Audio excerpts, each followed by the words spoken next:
Hay momentos en los que te preguntas, ¿por qué no me llama ningún headhunter para ofrecerme un trabajo? ¿Qué tiene ese perfil que yo no tengo? Hoy lo descubrimos con 3 personas, 3 headhunters que conocen esa frontera mejor que nadie. Nuria Ventura es fundadora, coach y headhunter de Time to Grow, consultora referente en liderazgo y talento en gran consumo. Javier Cuesta es socio fundador de B&B Executive Leadership, que ha asesorado a más de 10.000 ejecutivos en todo el mundo y lidera proyectos de selección, coaching y transformación en todos los sectores. Y por último, Ramón Rodríguez, CEO y cofundador de Nova Talent, que conecta a más de 25.000 profesionales de alto potencial en más de 30 ciudades del mundo. Hablaremos de lo que te hace visible o invisible como potencial candidato en marketing. En Nova Marketing Leaders, los headhunters del marketing. En el podcast de hoy, ¿cómo ha cambiado la posición del director de marketing de hoy en día? Incorporar mucho la mentalidad del consumidor, de experiencia de cliente, el cómo te va a percibir y generar ese diálogo con el consumidor de una forma distinta a la que se generaba antes. Hay mucha gente que cuando pasa a una posición de dirección le cuesta mucho dejar todo lo técnico porque es lo que le gusta. Entonces, esa pregunta te la tienes que hacer siempre. ¿Hay algún formato de currículum que ayude y otro que descarte? En mi experiencia y mi opinión, si Obama lo tiene en una página, cualquiera que nos escuche también. Yo siempre fomento mucho que se lidere con la pregunta, no que te hagas las 5 preguntas ahí para lucir, que sean conversaciones de negocio. Si no tienes feeling en las primeras 3 entrevistas con tu jefe, no entres en ese trabajo. Tomando buenas decisiones y balanceando bien los riesgos, cada 3 o 4 años, si tu compañía no te promociona, tendrás que buscar fuera. Hay ciertos candidatos que son conscientes que son buenos y se olvidan de enamorar. Primero hay que enamorar y luego negociar. Se nota mucho cuando os lo preparáis. Y hay veces que la experiencia que para ti es más relevante en tu currículum no necesariamente es la que más le aporta a mi cliente. No solo para ser CMO, pero sino para ser CEO, pues te va a ayudar, que es la multiculturalidad. ¿Qué es lo que te piden a ti los clientes? ¿Te piden marcas o te piden resultados? Dentro de estas escalas, ¿cuáles son los salarios que se mueven en cada una de ellas? Bueno, bienvenidos a Marketing Leaders. Gracias Javier, Nuria y Ramón por estar aquí. Como sabéis, en Marketing Leaders siempre hablamos con todos aquellos profesionales que están alrededor del mundo del marketing, ¿no? Como CEOs, directores de marketing, fundadores y cómo no traer a los headhunters, que para mí siempre los he definido como los facilitadores, los que aportan su trabajo para que otros encuentren el suyo, ¿no? Y encuentren, si es posible, su propósito.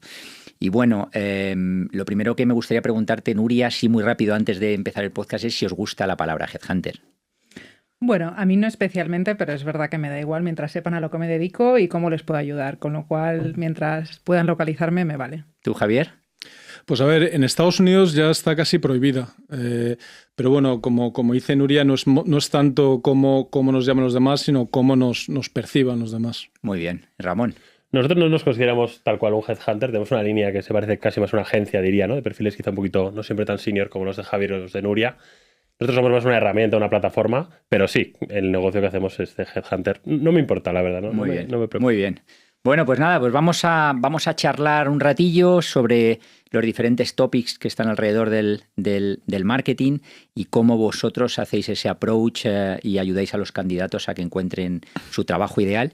Y el primer bloque habla sobre las tendencias del mercado del marketing y me gustaría, Nuria, que me cuentes un poco cuáles son los hard skills o las habilidades técnicas que crees fundamentales para un profesional del marketing hoy en día. Bueno, pues yo creo que es fundamental tener orientación a los datos y al performance, entender qué es lo que realmente aporta valor al negocio y es lo que más nos están demandando los clientes. Muy bien, muy bien. Y en cuanto a los soft skills o las habilidades blandas, Javier, ¿qué es lo que más os piden?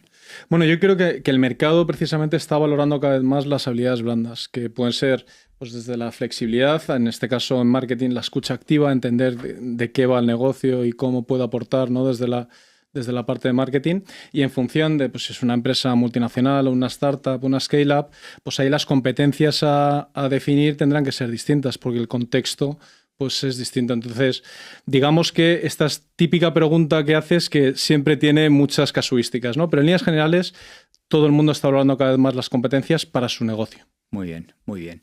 Y cuando hablamos de áreas dentro del mundo del marketing y sectores, ¿cuáles son los que más, están pidiendo posiciones ahora mismo y estés cubriendo desde Nova? Ramón. A ver, claramente los negocios que más están creciendo y que más demandan son los negocios de alguna forma relacionados con tecnología, ¿no? O sea, las startups tecnológicas todas necesitan tener, oye, pues un equipo de tecnología, un equipo de ventas y siempre un equipo de marketing que la acompañe, ¿no? Nosotros vemos mucho crecimiento recientemente en posiciones de marketing B2B en tecnología, porque al final, ¿no? Pues oye, la labor comercial siempre apoyada por un equipo de marketing sólido que ayude tanto a captar leads, pero también a que esos leads avancen en el funnel, pues es un rol cada vez más importante, ¿no? Hay startups digamos, de SaaS debajo de las piedras. Antes había Microsoft, Oracle, había 2 o 3. Ahora hay startups de SaaS debajo de las piedras y todas ellas necesitan un equipo de marketing cualificado, ¿no? Y cuesta encontrar en el mercado ese perfil de marketing B2B bueno que entiende de tecnología. Ese perfil cuesta mucho, ¿no? Entonces yo diría que de forma quizá industrial va por ahí. Y luego, desde el punto de vista más funcional, también vemos mucho crecimiento en estos roles un poco híbridos entre quizá más el marketing tradicional y el producto, ¿no? El típico growth, que yo nunca sabes, ¿no? Depende de algunas compañías lo sientan growth debajo de marketing, en otras aparece debajo del equipo de producto, pero son estos perfiles que son capaces de entender tanto cómo se hace la captación y los diferentes canales, pero también cómo esa captación, esos usuarios entran en un funnel de producto, ¿no? Cómo van pasando etapas, los funnels de conversión, etcétera, etcétera, ¿no? Cómo desde el producto yo puedo ayudar al negocio a crecer, ¿no? Y la realidad es que, bueno, pues no es fácil encontrar perfiles de estos que encima tengan experiencia, ¿no? Pues son industrias jóvenes, la demanda es brutal desde Estados Unidos, desde UK, y en Madrid no es fácil encontrar un muy buen perfil de growth B2C, pues es que no hay tantos, ¿no? Que sean realmente muy buenos, y ahí es donde vemos más crecimiento de la demanda. Muy bien, muy bien. Oye, y ahora que me estás hablando de posiciones que hace 5 años no existían en el mercado, tanto tú como pregunto también a Nuria y a Javier, ¿cómo ha cambiado la posición del director de marketing de hoy en día, de ese CMO que dirige todo un departamento, con respecto al CMO, al director de marketing que os pedían hace 5 años, ¿no? Con esta digitalización que me estás hablando de posiciones que muchas veces le van a reportar, ¿no? Yo tengo ahí menos background que vosotros, ¿no? En cuanto a años en la industria, pero mi sensación es que la petición a día de hoy que se le pide a ese director de marketing CMO es un perfil mucho más digital y por tanto mucho más cercano al producto de lo que quizá era en tiempos, ¿no? Digamos que simplemente el balance de tus canales ha pasado de, oye, fundamentalmente físico o fundamentalmente tele, ¿no? A de repente un peso cada vez más importante de canales de captación digitales orgánicos o de pago. Y por tanto, yo creo que el CMO de a día de hoy, ¿no? Mi sensación es que los Heads of Marketing están muy cerca de perfiles casi de CDO, ¿no? De Chief Digital Officer o de Chief Product Officer. Yo hay veces que entre mi CMO y mi CPO tampoco sé bien quién hace qué, porque están muy cerca, ¿no? O sea, son casi una dupla que tiene que trabajar muy de la mano, ¿no? Entonces es un poco mi sensación. No sé cómo lo veis vosotros. Bueno, a mí me piden muchísimo también, o lo que más ha cambiado es gente que sepa trabajar en el corto plazo, en un corto plazo exagerado. Antes un director de marketing podía planificar 5, 10 años, pero hoy en día quieren gente que sea capaz de impactar en el negocio lo antes posible, voy a decir, en el mismo año que se incorpora, con lo cual te diría que ese es el cambio principal y también incorporar mucho la mentalidad del consumidor, pero no tanto desde la visión de marca, sino de experiencia de cliente, el cómo te va a percibir desde esa experiencia y generar ese diálogo con el consumidor de una forma distinta a la que se generaba antes. Y te piden, Nuria, que ese director de marketing tiene que ser nativo digital, ¿o no es imprescindible? No es imprescindible. Para ellos es importante que entienda de lo que están hablando y que pueda dirigir un equipo, una agencia, pero no es importante que técnicamente conozca todas las herramientas y que sea nativo digital, no. De hecho, la seniority sigue siendo un grado, ¿no? O sea, la realidad es que lo primero que quiere el cliente es una serie de años de experiencia y una serie de logos o resultados pasados, ¿no? Que luego llegaremos a ello. Pero si no tienes esos, lo demás me da igual. Muy bien, muy bien. ¿Tú, Javier, qué opinas? A ver, yo creo que efectivamente ahora mismo es un mercado mucho más dinámico, entonces pues lo que decía Nuria, ¿no? Los resultados se piden con una instantaneidad mucho mayor, pero también porque entiendes que muchos de tus empleados se van a ir, tienen muchas más posibilidades, sobre todo después del COVID, de moverse en un mercado que, a pesar de no ser tan dinámico como puede ser el americano, pueden ser los mercados sajones, pues cada vez va eliminando las barreras en las transiciones industriales, en las transiciones pues de empresas más grandes a empresas más pequeñas. Ahora cada vez hay menos miedo, ¿no? a comenzar una nueva andadura, y este podcast yo creo que es un buen ejemplo.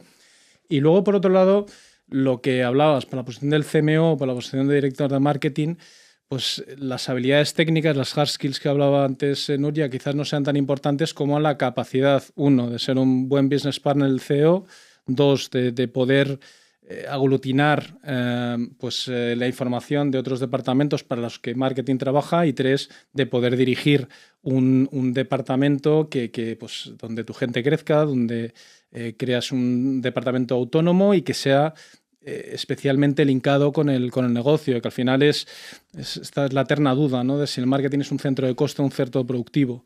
Y ahí yo creo que cada vez se ve más la importancia del estar dentro del negocio y de ser un business partner, que eso pasa también con recursos humanos, obviamente. Totalmente. Entonces, hay algo ahí que no me cuadra, porque si, por un lado, cuando los futuros profesionales del marketing que se están empezando a formar ahora, se convierten en profesionales muy técnicos en un área concreta del marketing, eso les va a crear mucha dificultad para convertirse en un CMO, ¿no? O cómo rompéis esa barrera, cómo una persona técnica en un área de growth, como estáis hablando, en un área de producto, puede convertirse en un CMO. ¿Qué es lo que tienen que hacer esos profesionales, Ramón, para poder aspirar a ser el capo? Eso es una muy buena pregunta, ¿no? Que la realidad es que las organizaciones son piramidales y CMO hay uno, ¿no? Entonces, claro, la primera choque de realidad es que no todos van a ser CMOs, ¿no? Yo creo que es el primer mensaje, y que hay veces que en organizaciones un individual contributor o un manager de un área puede aportar incluso, ¿no?, más valor que el CMO, ¿no? Que quizá hay veces que tenemos la sensación de que si no eres el CEO o el CMO, no eres nadie, ¿no? Entonces, yo rompo una lanza en favor de esos perfiles técnicos que son los mejores en lo suyo y que cada vez veo más que se lo están montando aparte, ¿no?, con sus propios negocios de fractional, ¿no? Oye, creo que en tu caso es un buen ejemplo de ello, ¿no?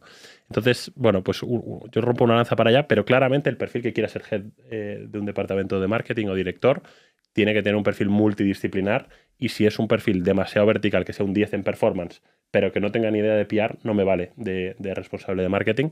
Probablemente el mejor camino para ser, ¿no?, que luego lo hablaremos, para ser CMO responsable de marketing, es haber tocado diferentes patas dentro de la organización y quizás ser un buen director de orquesta, ¿no? Un 7 en todo y no un 10 en algo, porque no me vale. Es que yo creo que aquí hay una pregunta muy importante que hay que responderte, es si quieres ser CMO, porque al final todo lo que decía Spiderman, ¿no?, de toda el poder, la responsabilidad esa de gran poder. ¿Esa es de Spiderman o de Batman? Es de Roosevelt, el presidente americano, pero la hace Spiderman al tío Ben. Pues sí, pues efectivamente, cuando tienes el poder de todo el marketing de una empresa, ahí lo que estás también dejando es el día a día, ¿no?, el contacto con lo técnico, ¿no? Entonces, hay mucha gente que cuando pasa a una posición de dirección le cuesta mucho dejar todo lo técnico, porque es lo que le gusta. Entonces, totalmente, como decía Ramón, aquí lo importante es, uno, si quieres tú dar ese paso, porque al final lo que vas a tener que hacer es delegar, porque al final lo que vas a tener que hacer es dejar de sumergirte tanto en lo técnico y empezar a centrarte en otros temas que son mucho más blandos y mucho más subjetivos y que te pueden gustar o no, pero esa pregunta te la tienes que hacer. ¿Sí? No, y luego desarrollar, sí, las soft skills, que es lo que realmente marca la claro. diferencia. Si quieres ser un CMO, puedes tener técnicamente todas las habilidades del mundo, pero si no eres capaz de trabajar la influencia, de liderar equipos y de realmente conseguir cosas a nivel liderazgo, no vas a ser un buen CMO. Totalmente, muy buen punto. Y luego yo creo también que cuando estamos hablando de CMOs versus posiciones técnicas dentro de un departamento, el hecho de acceder a una posición de CMO o no también está directamente relacionada con tus aspiraciones salariales o no, porque hay posiciones técnicas dentro de un departamento de marketing que tienen un techo salarial, mientras que las posiciones de C-level pues puedes aspirar a más, ¿no? Entonces, también yo creo que eso es algo muy a tener en cuenta, ¿no? Cuando uno quiere aspirar o no a ser CMO, pues tiene que saber que tienes más responsabilidad, con ello también mucho más salario, y mientras que en una posición técnica, pues lógicamente tienes un techo que está ahí claro, salvo que seas el número uno en todo y termines en una compañía donde realmente te lo paguen, ¿no? Pero hay que pagar el precio, como dices tú, ¿no? Porque el CMO tiene que entender cómo van las finanzas de la compañía, tiene que preocupar, oye, si hay algún fuego el sábado, es el primero que coge el teléfono al CEO, ¿no? Entonces yo creo que también hay que entender si hay más salario, pero también hay mucha responsabilidad, y no es para todos, como decía Javier, ¿no? Hay gente que sí, hay gente que no. Muy bien, pues nada, muchas gracias. Vamos a pasar, si os parece bien, al bloque 2, que es cómo destacar en procesos de selección. Yo creo que todos los profesionales del marketing que os están escuchando siempre se preguntan, bueno, ¿cómo tengo que hacer una entrevista? ¿Qué aprendizajes puedo obtener de headhunters que están haciendo entrevistas a diario y que están hablando con los clientes que son las futuras marcas en las que estos profesionales pues entrarán? Y yo creo que sería muy interesante que con respuestas cortas y directas, con aprendizajes claros, bueno, pues Nuria, si nos puedes contar cuáles son los 3 errores comunes que tú ves en un currículum, cuando recibes un currículum de un aspirante a una posición. ¿Qué 3 errores ves que son comunes y que digas, por favor, no lo hagáis, que esto os descarta para la posición? El primero te diría la creatividad absurda, donde realmente no sé encontrar la información que necesito y está muy bien, porque sí, tiene muchos colores, tiene muchas fotos, tiene mucho tal, pero en el fondo yo lo que quiero es algo que sea muy funcional, que me permita entender tu perfil y que haga que tenga ganas de llamarte. Si es demasiado difícil de entender, no te voy a llamar, voy a pasar al siguiente. Entonces ese sería el primer error. El segundo probablemente pues no marcar los logros que has tenido en cada una de las empresas, o no explicar, si no son empresas conocidas, las magnitudes de esas empresas, ¿no? Quién son esas empresas en el mercado para que yo pueda entender realmente dónde has estado trabajando. Y te diría que esos 2. No sé si mis compis tienen alguno más. Sí. Oye, para complementar, que yo siempre tengo la duda cuando hago el currículum. ¿Tiene que tener 5 páginas? ¿Tiene que tener una? ¿Tiene que ser media? ¿Tiene que ser con una tipo infografía? ¿Hay algún formato de currículum que ayude y otro que descarte?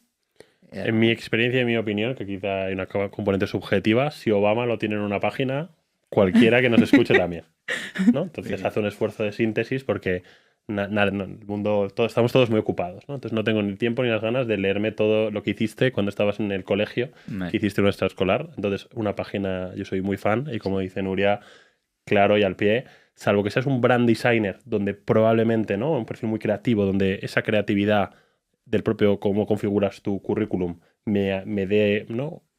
Un entendimiento de qué capacidades tienes. Salvo eso, si eres un brand manager al uso, blanco, negrita, ¿no? Y un currículum sencillo, en mi experiencia. Hay un montón de plantillas, úsalas. Canva, Word, algo sencillo. Yo para meter una cuñita así un poco internacional, creo que es fundamental. Ya gracias a Dios hay menos fechas de nacimiento en los currículums, y eso creo que poco a poco avanzamos en la buena dirección. Pero sigo viendo muchas fotos, sobre todo en el mercado ibérico. Yo creo que es importante que pongamos en nuestro currículum un link a tu LinkedIn, que eso da la imagen, pero que el currículum lo centremos en los logros, ¿no? Que decía Nuria, con una síntesis, como decía Ramón, pero que nos centremos en cuáles son nuestros logros profesionales, para que la foto ni la fecha de nacimiento sean un sesgo, porque al final yo creo que España seguimos todavía pues metiendo la edad en la ecuación, ya sea por menor de 25 años, de 30 a 40 si soy mujer vas a ser mamá, entonces a partir de los 45 ya eres mayor. Entonces la edad tiene que quitarse de la ecuación, y yo creo que entre todos tenemos que ayudar a entender que ni la fecha de nacimiento ni la foto tienen que formar parte al menos de tus logros profesionales, que es lo que realmente debería importar a la hora de contratarte. O sea, centrado en lo que dicen achievements, ¿no? Los logros que has hecho en cada una de las posiciones en las que has pasado. Y ahora que has hablado de LinkedIn, que al final es la herramienta de hoy en día principal, yo creo, para buscar trabajo, ¿cómo tiene que ser ese LinkedIn? ¿Tiene que ser también en una sola página? ¿Tienes que meter ahí todos tus logros también? Si los has metido en el currículum, ¿también tiene que estar en LinkedIn? ¿Cómo tiene que ser ese LinkedIn? ¿La foto, tienes una foto con tus hijos? ¿Tienes una foto profesional? ¿El titular de ese LinkedIn tiene que ser tu posición? ¿Tiene que ser un poco cómo te posicionas como profesional? ¿Qué opinas tú ahí en eso, Ramón?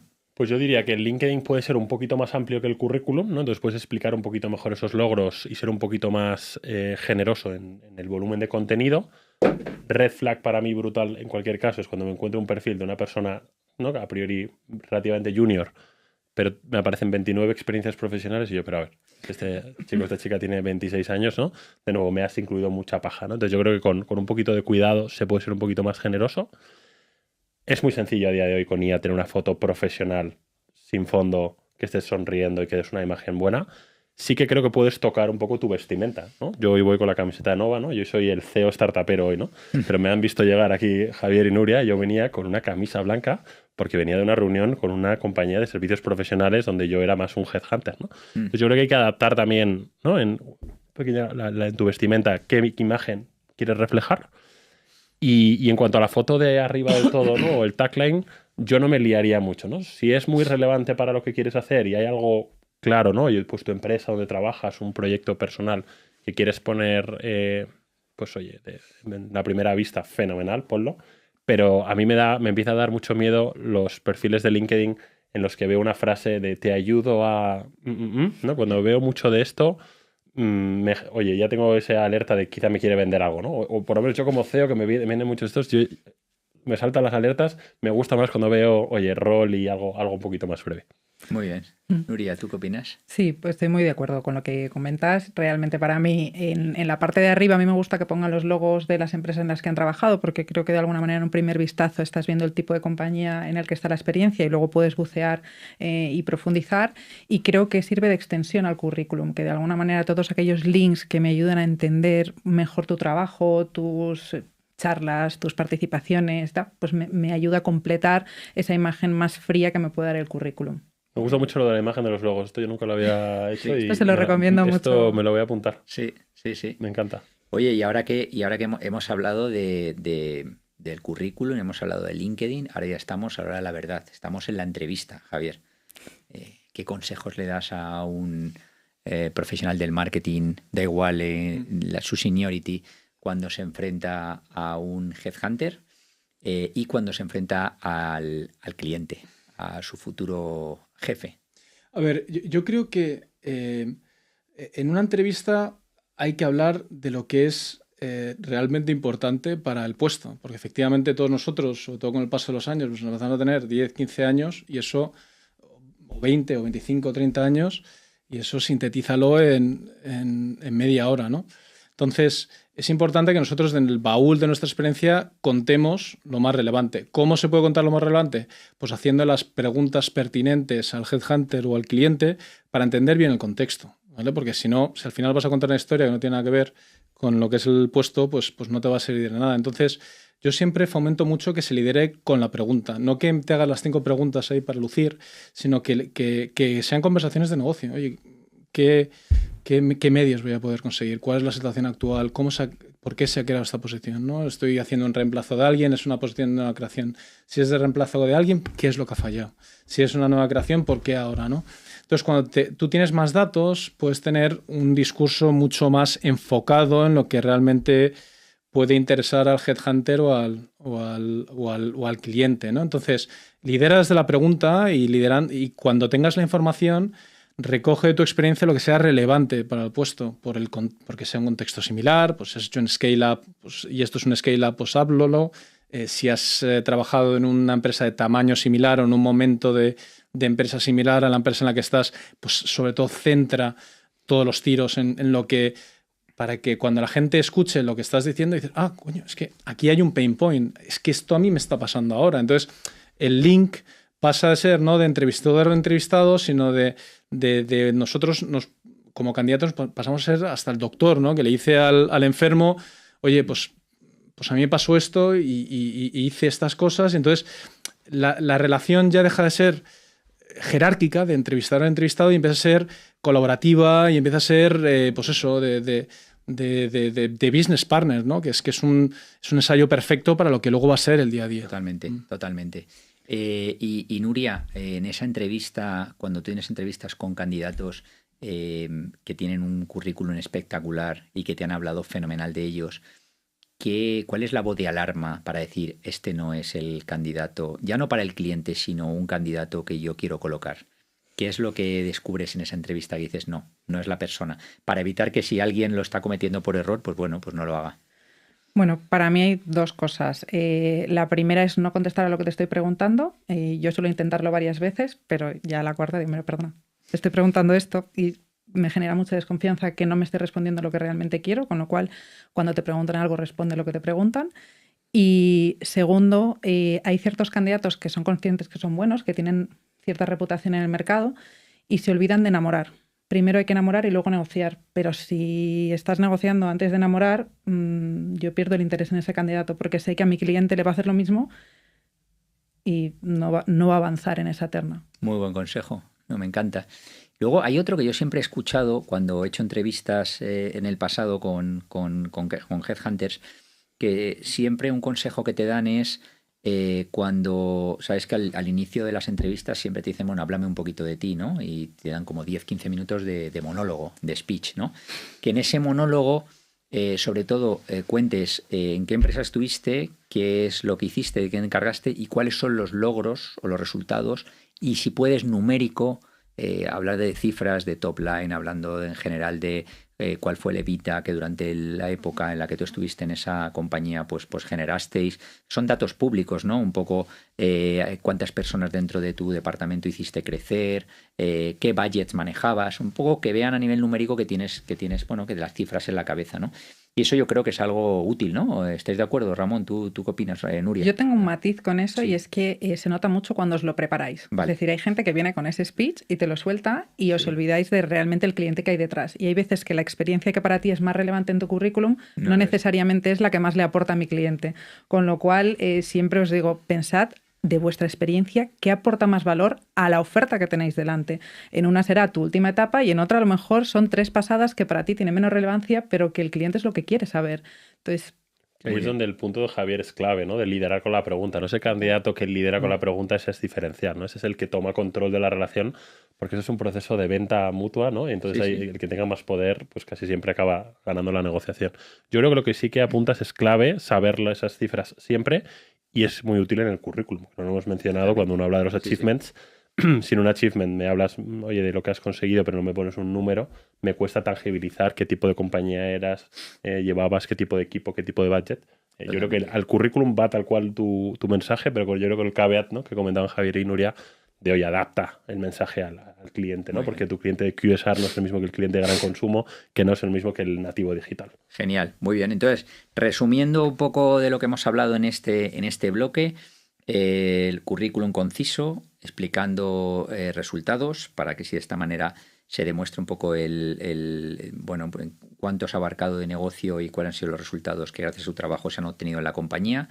El LinkedIn, buen consejo, meter los logos para que si de un solo pantallazo pues sepas en qué empresa ha trabajado ese potencial candidato. En las entrevistas, liderar con la pregunta, para que así de esta manera convertirte en ese business partner, en esa relación inicial que es tan importante. Se habla de porcentajes muy altos de que la gente deja sus compañías por la relación con su jefe, ¿no? Yo creo que son grandes oportunidades esas primeras entrevistas para saber si con esa persona vas a tener feeling. Yo hay una cosa que siempre, si me permitís, siempre digo, y es que si no tienes feeling en las primeras 3 entrevistas con tu jefe, no entres en ese trabajo. Muchas veces uno piensa que va a cambiar las cosas y dice, bueno, no he tenido feeling con esta persona, pero estoy seguro que si entro, luego al final me lo voy a ganar, ¿no? Yo creo que es muy difícil. Cuando no hay ese feeling de piel, es muy raro que luego le des la vuelta. Hay ocasiones en las que sí, pero yo creo que es muy importante que tengas esa buena relación inicial. Y luego, por otro lado, el hecho decíais que lo que os echa para atrás es el hecho de responde lo que te preguntan y intenta caer bien, porque creo que eso es fundamental al final. Igual que estamos hablando con el jefe, estamos hablando con él. Tiene que ser recíproco, ¿no? Entonces, bueno, yo creo que son consejos súper útiles. Y ahora vamos a pasar al siguiente bloque, que es el tercer bloque, que es un bloque muy especial para mí, lo habréis visto en otros podcasts. Es el bloque con ojos de periodista, que es el bloque de mi madre, periodista, que ha trabajado muchos años en Televisión Española y en Antena 3. Y bueno, pues os va a hacer una pregunta que bueno, espero que la podáis responder. A ver si estáis preparados. Aquí os la pongo. He comprobado por mi experiencia que los directores generales proceden de ser directores financieros o directores comerciales. Me pregunto, ¿qué pasos tiene que dar un profesional de marketing para llegar a ser CEO? Venga, Ramón. Esto es difícil, ¿eh? Porque es algo que es verdad, ¿eh? Iba a decir, tienes razón mi madre. Siempre. La verdad es que, bueno, la mayor parte de los CEOs que yo he conocido siempre vienen del área financiera o han sido grandes directores de ventas. ¿Qué pasa con los directores de marketing? ¿Qué tienen que hacer? Pues yo creo que para lo que tienen que hacer es justo complementar su perfil, ¿no? Con experiencias que estén quizá más cercanas de la responsabilidad de la cuenta de resultados, ¿no? Al final, yo creo que el buen vendedor o el buen líder de ventas hace buen CEO porque ya lleva el peso de las ventas, que es, ¿no? Quizá la línea más significativa, ¿no? O más importante de la cuenta de resultados.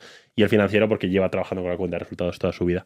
Entonces yo creo que para poder dar ese salto, uno, hay que encontrar la compañía adecuada. Creo que es muy difícil en una compañía donde el marketing no sea muy importante. Es más fácil en una compañía probablemente de gran consumo, direct to consumer, nativa digital, quizá una compañía de retail. Creo que esas son compañías que se puedan prestar más comparado con una tecnológica de SaaS. Va a ser muy difícil que un perfil de marketing se pueda hacer y probablemente lo que hay que hacer es tener el valor de llegado a un punto donde es más importante la parte competencial que la parte técnica, tener esa conversación con el CEO y decir, oye, yo lo siguiente que quiero es esto, ¿qué puedo hacer? Probablemente tengas que rotar en algún momento a algún otro departamento para entender mejor el negocio y las finanzas de la compañía o el tipo de operaciones incluso, y desde ahí ya poder dar el salto, ¿no? Muy bien. Nuria, ¿qué opinas? Pasar por ventas. Pasar por ventas. ¿Lo tienes claro? Lo tengo clarísimo. Es importante o tener muchísima relación o un departamento que efectivamente, como bien dice Ramón, que tengas contacto con la P&L. Hay pocos casos, los hay, sobre todo en gran consumo, donde sí hay CEOs que vienen de esa visión más de marketing, pero la mayoría, si te fijas, han pasado por ventas en algún momento, aunque sean pocos añitos, pero la mili hay que hacerla. Uh-huh. Aquí estamos también en lo que comentábamos antes de si el director de marketing quiere convertirse en CEO, ¿no? Porque como CEO tienes áreas como supply chain, tienes finanzas, tienes recursos humanos, tienes customer service, tienes muchas áreas que a lo mejor un perfil de marketing o no todos los perfiles del marketing pues les gusta, ¿no? Entonces, bueno, también eso es algo que... Javier, ¿tú qué opinas? A ver, yo voy a poner una lanza a favor del CMO.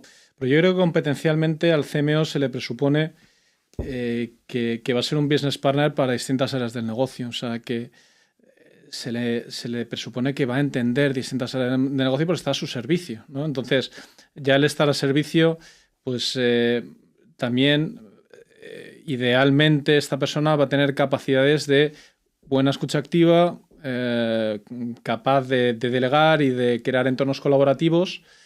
Y quizás el CMO a lo mejor lo que tendría que trabajar más a nivel competencial es la asertividad, ¿no? Que da el tomar decisiones que a lo mejor pues en ventas o en operaciones son más claras y aquí pues muchas veces se hacen por consenso, ¿no?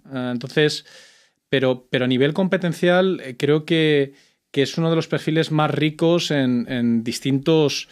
que pueden ser útiles para distintos entornos, no solo industriales, sino también de estado de la compañía y donde se puede llegar a entrever que esta persona va a ser capaz de crear un buen equipo.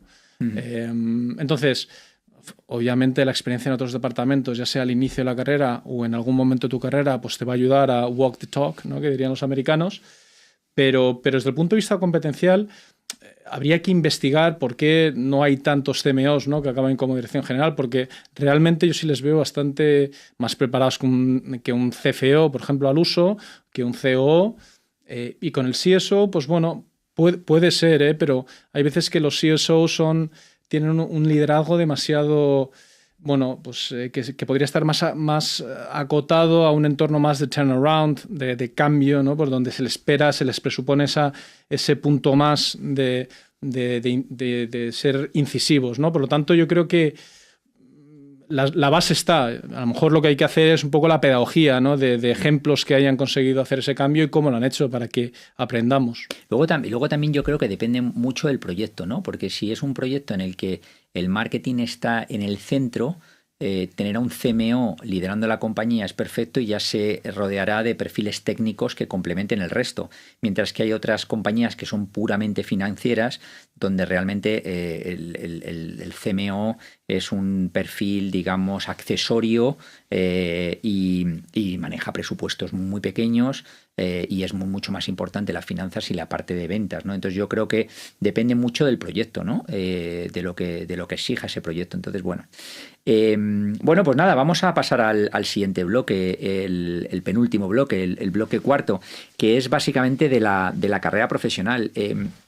Aquí la primera pregunta para Ramón es, lo hablábamos ya antes, si Si alguien quiere crecer dentro del mundo del marketing, o sea, estamos ya hablando de la persona que quiere crecer y quiere llegar, quiere tener un mejor salario el día de mañana y quiere tener una posición ahí arriba de la pirámide, ¿qué es lo que tiene que hacer dentro de su carrera profesional dentro del marketing para llegar allá a la cumbre?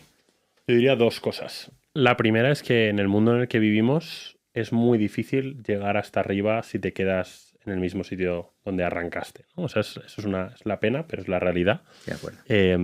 Hay muy pocas compañías que ofrezcan un career path rápido y que realmente cumpla, ¿no? su promesa de llevarte desde que eres becario hasta que eres CMO. Entonces, tomando buenas decisiones y balanceando bien los riesgos, no teniendo experiencias demasiado cortas, que eso es un red flag claro para cualquier headhunter, pero sí que cada 3 o 4 años, si tu compañía no te promociona, tendrás que buscar fuera. Y muchas veces la gente que más lejos llega es la que ha sido valiente, ha tomado un poquito de riesgo en algún momento de su carrera y hoy ha saltado a una compañía que quizá era prestigiosa, pero no tanto, ha hecho un turnaround, la ha sacado del estadio y de repente se coloca en otro punto, ¿no? Entonces yo creo que ese factor 1 de cambio es clave y luego lo otro es lo que comentábamos. Si tu perfil es muy técnico y muy especializado en un área, no vas a ser capaz de ser ese director de orquesta, ¿no? Ese medio centro, que no es ni el más rápido ni el más... pero lo hace todo bien. Entonces yo recomendaría estas dos cosas. Y luego, por supuesto, los que llegan son los que han trabajado en buenas compañías y han obtenido resultados. Claro, que eso ya depende del buen equipo. Totalmente. Y oye, Javier, ¿y cuánto de importante es tener un perfil internacional? Es decir, para crecer... dentro del mundo del marketing, ¿cuánto es importante irse fuera a otro país dentro de la misma compañía en otro lado? ¿Eso se valora? Bueno, a ver, claro, yo hablo de experiencia propia, ¿no? Y en particular en marketing, pues Estados Unidos, que es donde yo desarrollé mi carrera, 11 años de mi vida, pues es, digamos, la cuna, ¿no? del marketing, donde pues las Coca-Colas, los McDonald's y tal, pues han creado pues historias que luego han sido claves, ¿no? en este mundo. Entonces, para el marketing en particular hay ciertos hubs que son más avanzados que otros. Entonces, el poder exponerte a esos hubs no solo te va, pues lo que decía Ramón, ¿no? Te va asumes un riesgo y te expones a un entorno distinto, sino que también esa experiencia internacional te va a ayudar a trabajar un tema muy importante que no solo para ser CMO, pero sino para ser CEO, pues te va a ayudar, que es la multiculturalidad y el estar en contacto, viviendo en un segundo país, en un entorno que no es el tuyo. Esto lo que hace es, uno, te abre la mente, porque al final empiezas a conocer, pues en Estados Unidos, pues claro, tienes gentes que viene de Occidente y de Oriente, entonces culturas totalmente distintas que te hacen, pues bueno, ampliar tu scope profesional, ¿no? Pero es que luego, pues a la hora de gestionar, pues no es lo mismo gestionar a un español que le conocemos, que hemos mamado y que podemos entenderlo, que a lo mejor gestionar a un americano, que no son tan jerárquicos como somos aquí, son más egalitarios, ¿no? Entonces, esa exposición internacional yo creo que es fundamental.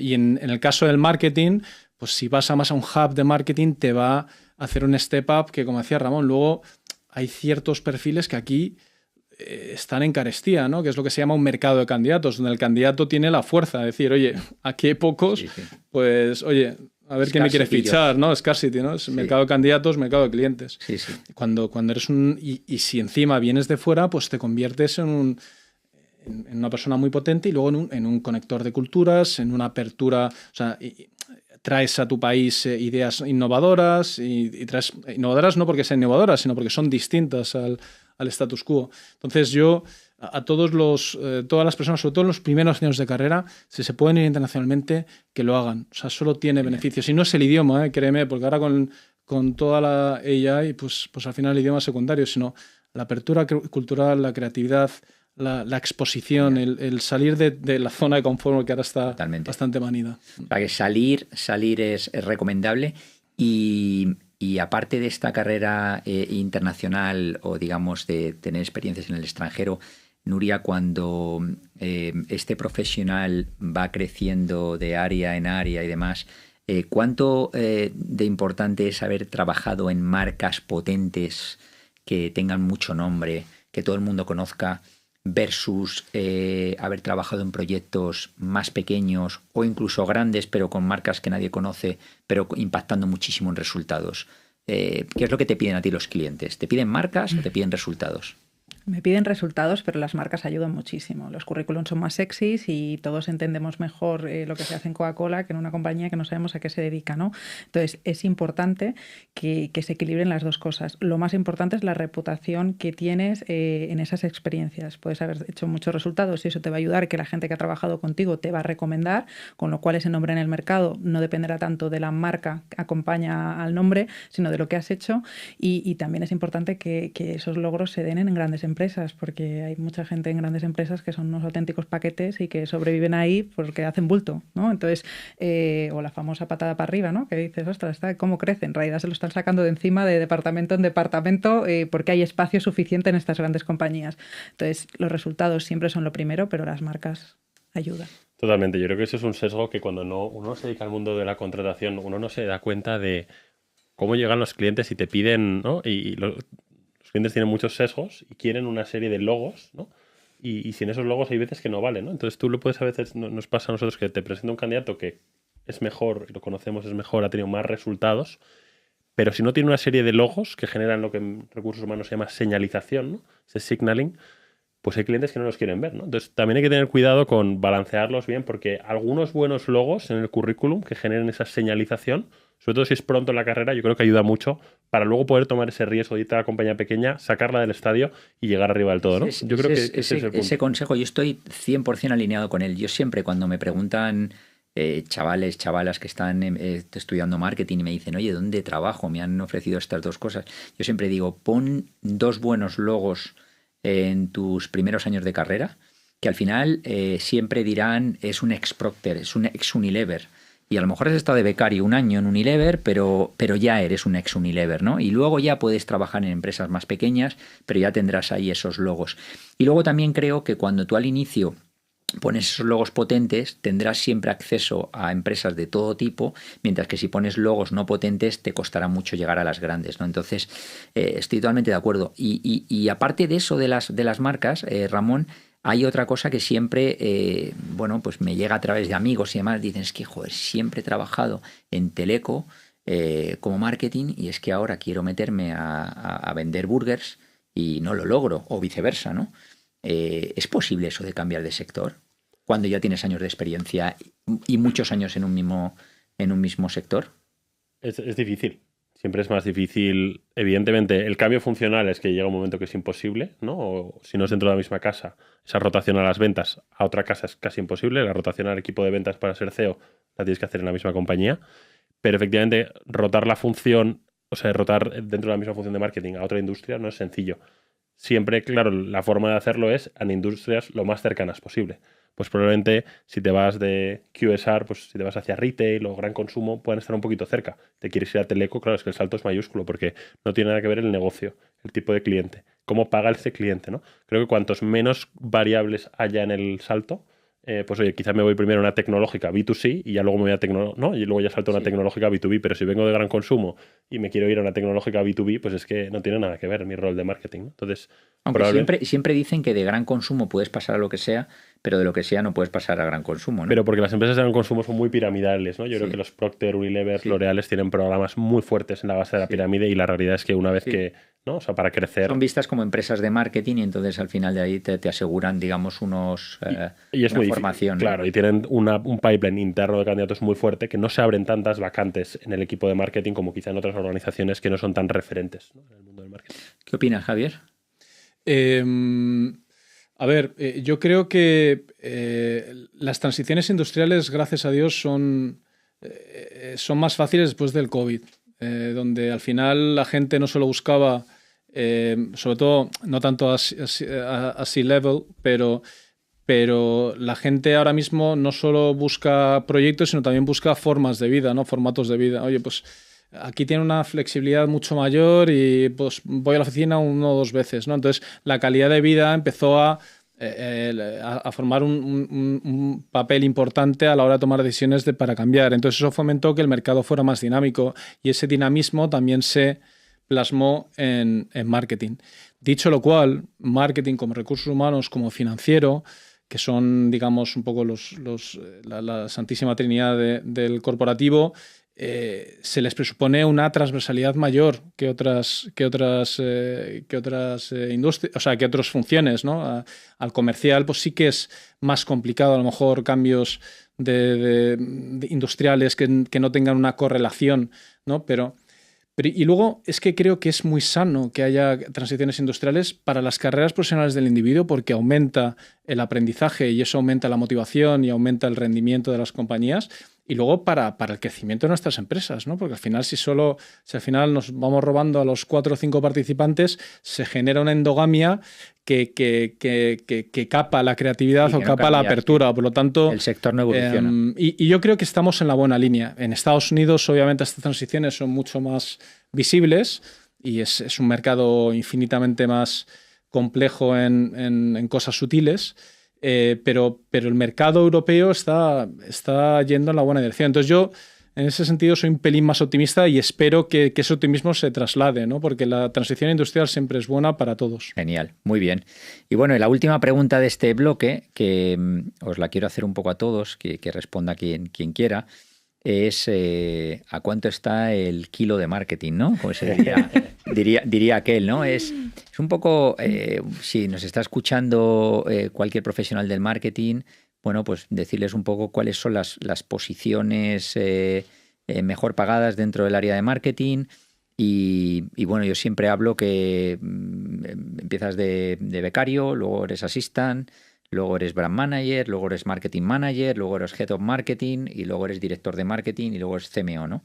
Dentro de estas escalas, ¿cuáles son los salarios que se mueven en cada una de ellas, Ramón? Yo te doy un orden de magnitud, pero tú complementame porque tú también estás, ¿no? Como contratas mucho del área, lo conoces. Yo creo que salarios de entrada podemos estar hablando entre 22 y 26, eso que estamos viendo ahora mismo en el mercado, ¿no? De ese assistant. Siempre estamos hablando de salario brutos. Salario bruto anual, eso, 22 y 26.000 euros brutos al año.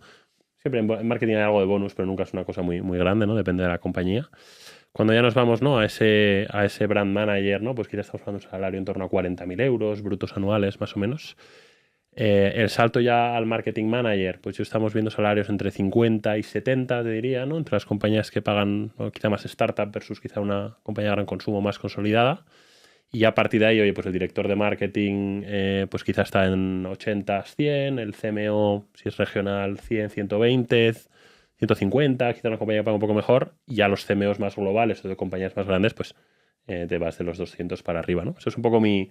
Nuria, resumen. las posiciones que cubres de CMOs están por ahí. ¿En cuántos son los salarios más o menos se mueven? Bastante acertado, yo creo, pero depende muchísimo de la magnitud de la compañía, de la facturación, del número de empleados y un poco el scope que tenga esa persona, ¿no? Pero normalmente, pues a partir de los 120 para un CMO en una compañía de cierto tamaño, pues bien, hasta posiciones de 170 en compañías con un gran tamaño. Y ahí luego depende mucho de la sofisticación del paquete salarial, si es una multinacional o no, y ahí te metes unos bonos súper chulos cuando estás con esos, el LTIP y todas estas cosas son súper sexys y cuando ves ya el global de lo que te puedes llevar, pues ahí es donde realmente es interesante. Compañías con fondos de private equity por detrás, ¿no? Luego siempre tienen... Esa zanahoria, lo que pasa es que eso pasa poco. La zanahoria te la ponen, pero se cobra poco. Es lo que te iba a decir. Oye, mira, se me ha ocurrido una pregunta, ahora que estamos hablando de salarios. Cuando cambias de compañía, llevas muchos años, ¿tienes que pedir algún tipo de entry bonus? Bueno, pues porque estás corriendo un riesgo dejando una compañía y entrando en otra, ¿no? Con esos salarios que estamos hablando. Yo creo que en el mercado, en Américas y en muchos otros países, el signing bonus es una costumbre súper común.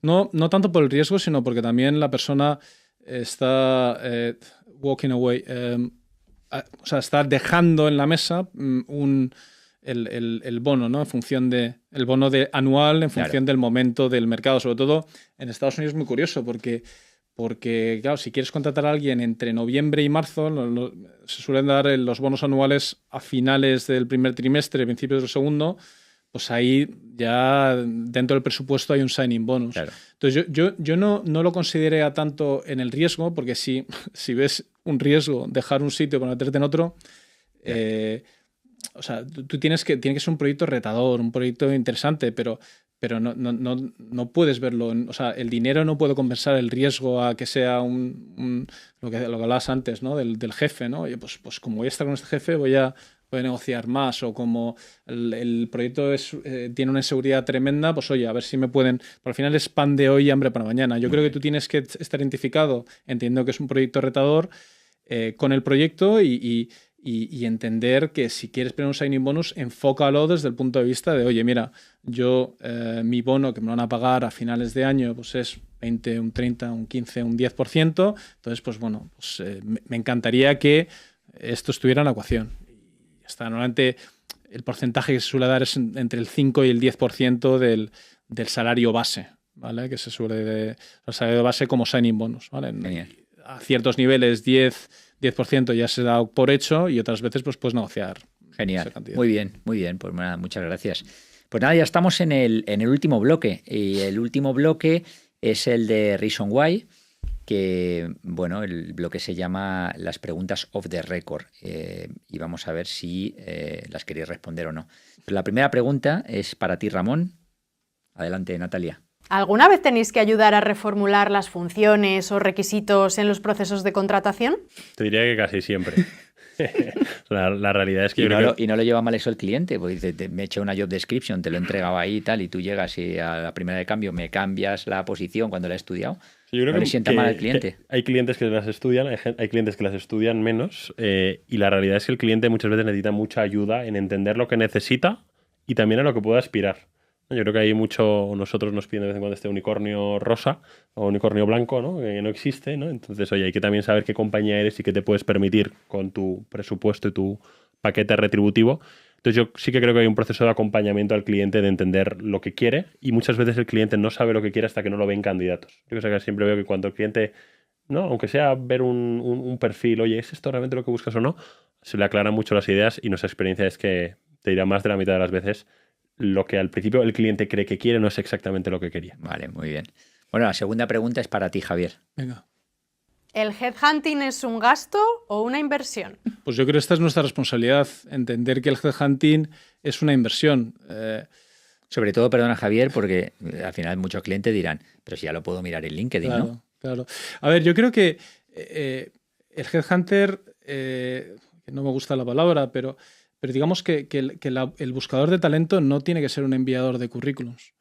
Tiene que ser aquella persona que, entendiendo el contexto, entendiendo la empresa, entendiendo el puesto que se quiere crear, pueda determinar no solo a nivel curricular cuáles son las opciones que da el mercado, y efectivamente, como decía Ramón, pues educar a estas personas en, oye, que es que a lo mejor los candidatos no es que sean malos, es que para el presupuesto que tienes, o redefinimos el presupuesto o redefinimos la posición, pero si no, ahí hay un problema, ¿no? Entonces, en muchas ocasiones nosotros educamos, pero luego, una vez presentamos estos currículums, hay que ayudarles durante todo el proceso de selección para que la marca no les sesgues, ¿no? Que sea muy flashy. Por lo mejor no el que tenga mejores marcas va a ser el mejor candidato, sino aquella persona que se pueda integrar mejor dentro del equipo. Y yo, por ejemplo, soy muy, muy proactivo a incluir business cases o presentaciones, e incluir herramientas diagnósticas como son Assessment Ejecutivo para corroborar todo lo que se ha hecho durante el proceso de selección, ¿no? y las referencias, ¿no? Entonces, si sumas tú todo esto, al final minimizas el error en el proceso de selección, o esa sería nuestra labor, ¿no? Y al minimizar el error y conseguir una persona adecuada, realmente al final nosotros tenemos la fortuna de poder cambiar la historia de mucha gente y de muchas compañías. Y si tú consigues a la persona adecuada que consigue pues relanzar una compañía, un proyecto, pues realmente yo sí que lo veo, como decía tu Santa Madre, como una inversión, ¿no? Y no tanto como un gasto. Pero eso depende de nosotros. Muy bien, muy bien. Y bueno, la tercera y última pregunta de Reason Why es para ti, Nuria. Una vez que termina el proceso para que un profesional encuentre su nuevo reto, ¿seguís en contacto? ¿Os llaman en alguna ocasión para solicitar ayuda en momentos de incertidumbre o cierto conflicto emocional? Sin duda, sí. Al menos nosotros desde Time for All lo hacemos siempre y para nosotros es muy importante ese seguimiento para entender cómo está teniendo éxito esa persona o cuáles han sido esos errores que hemos podido llegar a cometer todos en el proceso de selección y luego por una parte muy egoísta, porque es bonito seguirle la pista a buenos profesionales. Totalmente. Muy bien. Pues nada, la última pregunta de Natalia es una pregunta para todos. Es la pregunta, como habréis visto en otros podcasts, la pregunta recurrente. Y bueno, vamos a ver cómo respondéis vosotros. Natalia, cuando quieras. ¿Cuántas veces has pensado en el último año en dejar tu trabajo y por qué? Venga, Nuria, dispara. Yo soy una afortunada y tengo que decir que uno cuando emprende al final toma las riendas de su vida y es difícil, pero yo no he querido dejar mi trabajo. De hecho, siempre hacemos la broma con mi marido porque jugamos mucho al Euromillón y probablemente trabajaría menos horas, pero estoy segura de que me seguiría dedicando a lo que hago porque me apasiona, me encanta con lo que... Muy bien, muy bien. Javier. A ver, yo estoy en el barco de Nuria. Al final, la emprendeduría... o sea, es un modo de vida, ¿no? Dicho lo cual, tienes las mismas crisis de fe que puedes tener trabajando para un tercero, ¿no? Y esas crisis de fe son lógicas por crecimiento personal, por agotamiento del puesto, ¿no? Que hablaba antes Ramón, ¿no? Agotamiento del puesto, del aprendizaje en el puesto en el que estás. Entonces yo creo que en mi caso he encontrado un modo de vida. Yo al final reporto a Javier Cuesta y en ese sentido, pues ya mi consejo, pero tengo esa capacidad de poder pues, organizar mi jornada laboral en base a lo que a mí me gusta hacer, delegar en profesionales de marketing, en profesionales de IT, en profesionales financieros, lo que no se me da tan bien. Y estar muy y tener la posibilidad de tener un trabajo que esté muy en línea con quien es Javier Cuesta. Muy bien. Que evitar las cosas que nos gusta y aumentar las cosas que nos gustan. Muy bien. Ramón. A ver, yo creo que como emprendedores todos tenemos esa fortuna, pero la realidad es que emprender es muy difícil, ¿no? Es una compañía en crecimiento, levantando rondas, ¿no? Pues es duro, no te negaré que es muy duro.